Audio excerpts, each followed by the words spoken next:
Quand elle arrive chez la dame, elle voit la dame. La dame avait séché. Ah bah, séché de chez séché. Hello, hello.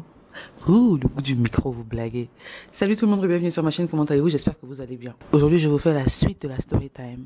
Sa copine et sa famille, la famille de sa copine, ont failli la sacrifier. Sans plus tarder, on commence. Générique, descends sur moi. Boum. Les gars, la story time d'aujourd'hui, là, la suite de la story time, là, elle est mouvementée. Bref, si vous voulez connaître le début de la story time, je vous invite à regarder cette vidéo-là. Ou aller dans la barre de description, vous allez voir le tout premier lien, c'est le lien du début de la vidéo. Si vous n'avez pas regardé la vidéo, là, vous n'allez pas comprendre celle-là. Donc, s'il vous plaît, allez d'abord regarder ça et ensuite revenez ici. Parce que je ne peux pas recommencer la vidéo à zéro. Il y a quand même des gens qui attendent la suite. Vous voyez, je ne sais pas si vous comprenez. Bref, donc, on s'était arrêté au niveau du déménagement. La dame a finalement trouvé la maison et elle s'apprêtait à déménager. Elle dit que le déménagement là était catastrophique. Ils ont commencé à emballer les choses de 6 h du matin à 23 h. Elle dit que c'est vrai que quand elle a emménagé dans la maison en question, elle a tout changé, genre les meubles et tout ça, les accessoires. Bon, après, c'était pas non plus grand chose, la clim, etc. Mais c'était pas comme si elle avait acheté tout le marché pour emmener là-bas. La go veut déménager ses bords. Ça prend du temps. C'est comme si les gens là se levaient des choses lourdes, alors que les choses même, Kimamalonga Bandavi. Kimamalonga, pardon, veut dire rien d'extra. Voilà. Il n'y avait pas quelque chose d'extra et tout, mais le déménagement prenait du temps. Jusque-là, elle ne voyait pas qu'il y avait un truc spirituel qui se passait. Elle a pris les affaires, elle allait déposer chez l'agent. La dame qui lui a dit, viens déposer d'abord chez moi, dans mon petit appartement, tu me payes par mois. Elle a déposé ça là-bas. Quand elle dépose ses affaires là-bas, après, elle prend son vol parce qu'elle devait voyager le lendemain. Elle rentre sur Paris, enfin en France. Elle vient continuer sa vie avec sa famille. Elle est restée en France pendant au moins 3 mois. Et pendant les 3 mois là, c'était les 3 mois de révélation. Comme elle était en famille, elle a eu le temps de réfléchir, de prier, de tout remettre en question, de se remettre en question, de regarder l'amitié de haut en bas. C'est là qu'elle a commencé à voir les catéminies, elle a commencé à voir. Elle s'est dit non, depuis que la fille est rentrée dans ma vie, les affaires ne marchent plus. Ma vie sentimentale, bien qu'elle a insisté qu'elle ne voulait pas rentrer dans les détails, mais elle a quand même dit quelque chose qu'on peut utiliser pour comprendre que ça n'allait pas. Donc, sa vie sentimentale n'allait pas. Sa vie émotionnelle n'allait pas, ses finances n'allaient pas, sa vie familiale n'allait pas, peut-être pas, il y avait quelque chose qui n'allait pas. En fait, something was going on, something was wrong. Like, elle se disait, mais qu'est-ce qui ne va pas? Elle a commencé à prier, les chakabaya, elle a prié, tout remis, sauf dessous. Elle a prié, elle a... 3 mois plus tard, elle devait repartir en Suisse pour ses affaires. La Suisse, c'est le pays que j'ai choisi, je ne sais pas ce qu'elle a dit. La dame est allée en Suisse. Sa copine l'avait orientée vers des business et tout ça là, donc fallait vraiment qu'elle reparte, qu'elle y retourne. Et en plus, elle avait loué un appartement où elle avait laissé ses affaires. Ça va pas rester là-bas pour rire.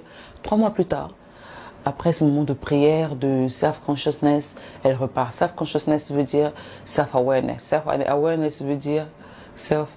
Comment je fais pour définir les mots en anglais avec des mots en anglais? Bref. Conscience, genre, elle s'est conscientisée personnellement, soi-même, elle-même, voilà, quelque chose comme ça. Donc, elle arrive dans la ville, elle passe la nuit à l'hôtel et tout ça, et puis elle va voir la dame chez qui elle avait gardé ses affaires. Quand elle arrive chez la dame, elle voit la dame. La dame avait séché. Ah bah, séché de chez séché. Elle avait la peau sur les os. L'agent là, pas sa copine, l'agent chez qui elle avait déposé ses affaires. La dame avait la peau, genre, on dirait quelqu'un qui n'a pas mangé pendant au moins 50 ans. Genre, la maladie, elle ressemblait à la maladie. Elle dit, mais qu'est-ce qui t'est arrivé? Apparemment, la dame était malade pendant les 3 mois là. Mais elle n'a pas dit à la dame, elle n'a pas dit à celle qui a gardé ses affaires, parce que bon, ça ne la concerne pas, c'est sa vie privée et tout. Quand elle a vu la dame, le Saint-Esprit lui a dit, voilà la personne qui a porté ton fardeau. Ah! Quand on vous dit ne prenez pas les affaires de tout le monde, de n'importe qui chez vous. Bon, après, je dis pas, c'était le plan de Dieu. Je ne dis pas que c'est un mauvais plan, mais faut être prudent, faut faire attention. Et si la dame là est passée, on ne sait jamais. Mais bon, Dieu n'est pas prévu qu'elle y passe. Donc la dame était là, elle s'est dit, elle dit, mais pourquoi tu ne m'as pas dit? En fait, quand la phrase là a soufflé dans ses oreilles, elle s'est dit, mais Seigneur Jésus. Donc ça, c'était le plan que l'ennemi avait pour moi. Parce qu'à un moment, j'avais oublié de vous dire, à un moment, elle commençait à perdre des cheveux, même les ongles, elle perdait les ongles. Genre, c'était devenu une maladie bizarre. Mais qu'est-ce que tu as? Elle ne sait pas. Elle va à l'hôpital aussi, on dit qu'elle ne sait pas ce qu'elle a. Bon, ça partie là, c'est moi qui ai ajouté. Je pense. Ah, c'est comme ça qu'on va raconter les histoires, on ajoute notre petit piment à l'intérieur. Voilà. Mais en tout cas, la partie des ongles, elle a dit qu'elle n'avait plus d'ongles, elle perdait ses cheveux. On dirait des maladies bizarres, mais elle n'a pas dit que quelqu'un n'a rien trouvé. Ça, là, c'est moi qui ai concocté ça un peu, à force de parler. Une bouche qui parle beaucoup, moi un peu. et il y a un P. Voilà. Donc, la dame dit, mais c'est pas normal, c'est quoi ça? Elle avait le cœur brisé, elle était dépassée, elle dit, non, non, non, je peux pas. Donc, elle dit merci à la dame, elle dit, bon, elle était revenue dans le pays là pour aussi déménager parce qu'elle avait finalement trouvé l'appartement qu'elle cherchait. Je ne sais pas si j'ai précisé ça dans l'autre vidéo, mais au cas où je n'ai pas précisé, là je vous précise. Après avoir vu la dame, elle a discuté, bref, elles se sont entendues sur le jour du déménagement. Le jour du déménagement arrive. Sa ménagère qui avait nettoyé le caca et les urines, le vomi de sa copine méchante là. Sa ménagère là est venue l'aider aussi pour le déménagement. Le déménagement s'est passé de 6 h du matin à 10 h du matin. Pour vous montrer la différence. Pour vous prouver qu'il n'y avait rien en fait, il n'y avait rien d'extra dans les affaires en fait. Mais pourquoi ce jour-là ça avait pris du temps et aujourd'hui ça n'a pas pris de temps?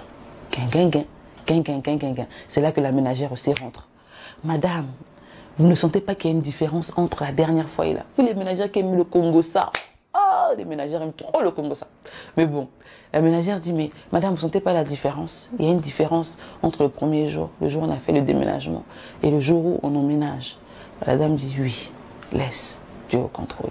Elle a commencé après. Et puis bizarrement, depuis qu'elle a commencé à s'attacher à Dieu, sa copine et son frère ont commencé à s'éloigner d'elle. Ils se parlent, mais c'est plus comme avant. C'est comme s'il y a quelque chose qui ne va pas en fait. Et vous savez, le monde dans lequel on vit là, c'est pas seulement le monde physique qu'on voit, il y a aussi un monde spirituel. Il y a des combats qui commencent dans le monde spirituel et arrivent dans le monde physique. Il y a des combats, quand vous avez combattu ça dans le monde spirituel, ça ne sert à rien d'en parler dans le monde physique. Ça va devenir autre chose. Vous voyez ces copines-là, imaginez un instant si sa copine-là, imaginez un instant si elle était repartie maintenant pour dire, oui, je suspecte que. La copine va dire, non, tu m'accuses de quoi? Tu n'as pas de preuves. Elle n'a pas de preuves physiques, mais elle avait des preuves spirituelles. Vous voyez? Donc souvent, il y a des combats, il y a des combats que vous combattez spirituellement. Quand vous gagnez, arrêtez-vous là-bas, c'est tout. Parce que souvent, on a des gens qui nous attaquent spirituellement. On sait que l'oncle là, c'est un sorcier. On se bat contre lui avec les prières et tout. Dans le monde physique aussi. On ne fait pas ça. On ne fait pas ça. Tu sais, c'est bon. Prie. Prie d'abord. Surtout quand tu es faible, tu sais que tu n'es pas à fond dans la chrétienté, prie d'abord. Quand tu es fort, tu sais que tu peux te réveiller à minuit, prier pendant 3 heures. Voilà. Là, tu peux te lever, bam. Mais sinon, attends d'avoir un peu d'humilité. Laisse Dieu faire. Et n'affronte pas des choses qui sont plus fortes que toi. Utilise la sagesse. Bref, en tout cas, c'est ce que j'ai compris. Donc, au final, elle a emménagé chez elle, elle a fait entrer ses affaires. Sa relation avec la dame là, avec sa copine, bizarre là. Certaines personnes ne vont pas trouver une compréhension spirituelle à ça, une compréhension physique à ça, mais essayez un peu d'être spirituel. Essayez un peu de voir les choses de façon spirituelle. Ouvrez vos yeux spirituels, essayez de voir parce que l'histoire là peut paraître banale, mais si vous allez en profondeur, vous sentez que ce n'est pas du tout banal. Même sans aller en profondeur en fait. Vous sentez qu'il y avait quelque chose qui se tramait. Et le truc c'est que pour elle encore, elle était chanceuse de détecter ça très tôt.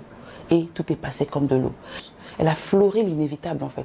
Voilà pourquoi l'histoire peut ne pas paraître trop pimentée pour certaines personnes. Mais croyez-moi, parfois le piment c'est pas bon pour la santé. Trop de piment c'est pas bon pour la santé. Et on dit que tout concourt au bien de ceux qui aiment Dieu. Ça l'a réveillée spirituellement. Maintenant la dame là de blague. Prière sur prière, un petit truc prière. Un moustique a piqué son enfant et le bouton prière. Bon là je rigole. C'est que pour l'humour, hein. Que pour de l'humour. Ne le prenez pas mal si jamais vous voyez ma vidéo. Mais genre elle prie beaucoup. Ça l'a ravivé en fait. Genre tout ce qui était censé la détruire, la pousser à se rapprocher de Dieu. Ce qui finalement s'est retourné en bénédiction pour elle et pour sa vie. À la fin de l'histoire, la copine s'est éloignée d'elle, elle s'est rapprochée de sa famille, elle a recommencé à prier, elle s'est rapprochée de Dieu. Dieu l'a encore ouvert les yeux sur les plans de sa copine et la famille de sa copine qu'ils avaient contre eux. Et elle a dit, à la fin de sa story time, le message principal c'est tout ce qui brille n'est pas de l'or. Bon après, je sais pas si elle n'a pas dit ça comme ça, mais j'ai résumé. Tout ce qui brille n'est pas de l'or. Vous allez voir des gens qui ont tout, qui ont l'argent, qui sont beaux, vous dites mais qu'est-ce qui leur manque? Et vous n'avez rien, c'est vous-même qui en enviez. Il y a des choses en nous. Il y a des choses qui sont cachées en nous et on ne sait même pas en fait. Vous savez, l'autre fois je parlais avec ma mère et on parlait des crimes rituels. En tout cas, je ne sais plus trop de quoi on parlait, mais ça avait un rapport avec les crimes rituels et tout ça. Et je lui ai dit, mais voilà, on parlait de Général Makosso qui avait fait une vidéo. Oui, j'ai mangé la chair, j'ai bu le sang. Voilà. La vidéo de Général Makosso, il disait j'ai bu le sang, tout ça. Et elle n'avait pas compris que, bon, moi je me suis dit c'est seulement le buzz, maman, faut laisser ça. Il a bu le sang de qui, tout ça là. Mais il faut qu'il arrête parce que j'ai vu différentes vidéos où il pleure, d'autres où on ne sait pas s'il pleure ou il rit. En tout cas, j'ai fait comprendre à un moment que elle avait mal compris le message, qu'il parlait sûrement du sang de Jésus et de la chair de Jésus. De ça, je lui ai dit, mais tiens, il y a un truc qui m'est venu en tête en fait. Je crois que c'est Saint-Esprit qui m'a donné une révélation. Je me dis, mais tiens, Pourquoi est-ce que chaque fois, on dit que la chair est faible, la chair emmène vers le péché, tout ça c'est vrai. Mais pourquoi est-ce que chaque fois que les gens veulent avoir de l'argent, veulent avoir du succès, veulent avoir quelque chose d'extraordinaire, on utilise la chair humaine? Les sacrifices qu'on vous demande souvent de faire, oh non, c'est naturel, c'est la tradition, on commence par le poulet, non, on commence par les fruits, après monte au poulet, on tue un poulet blanc, on tue un bœuf blanc, on tue un mouton blanc, si tu veux un grand miracle, une brebis blanche, après, oh non, l'agneau, après de l'agneau, tu montes à la vache, une grosse vache bien moelleuse, après un jour, être humain. Pourquoi la chair, pourquoi quand on fait un sacrifice avec la chair humaine, ça apporte beaucoup? Parce que en nous, il y a le succès. Pourquoi quand on fait un sacrifice avec la chair humaine, vous voyez les films Karachika qu'on voit souvent, qu'on voyait en grandissant, le club des millionnaires, dès que tu tues une personne, tu as les millions qui apparaissent. Bon, après, ça peut ne pas apparaître comme ça dans la vraie vie, mais ça, tu as l'argent après, ça le résultat. Parce que en nous, il y a le succès. En nous, il y a la réussite. Et few people are aware of that. Il y a peu de personnes qui sont conscientes de ça. Ta situation où tu galères, tu n'as pas d'argent, tu n'as pas d'opportunité, maman, c'est l'accumulation des malédictions familiales, des malédictions que tu t'es attirées sur toi-même, sur toi par toi-même, des prophéties que tu as déclarées avec ta bouche. C'est l'accumulation de tout ça et des plans de l'ennemi qui ont eu accès à ta vie par les portes que tu as ouvertes. Sinon, tu es appelé à réussir, tu es appelé à être la tête. Et ces gens qui semblent avoir réussi physiquement, mais qui sont vides spirituellement, veulent se remplir de ta spiritualité, veulent se remplir du succès qu'il y a en toi, se nourrir de ça et puis, bam, réussir. En tout cas, bref, c'est ce que la dame-là m'a fait comprendre. Et aussi, c'est ce qu'elle voulait dire quand elle a dit que les gens paraissent riches, bien et tout, mais toi qui n'as rien, c'est toi qui envies. Non, tu n'as pas rien.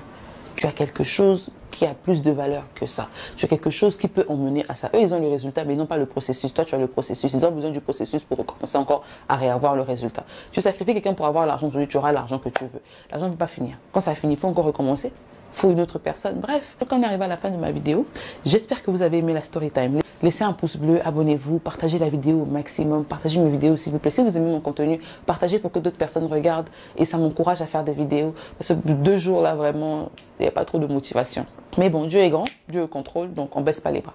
Merci d'avoir regardé cette vidéo, je vous embrasse et à la prochaine pour une autre story time. Ciao, ciao, ciao.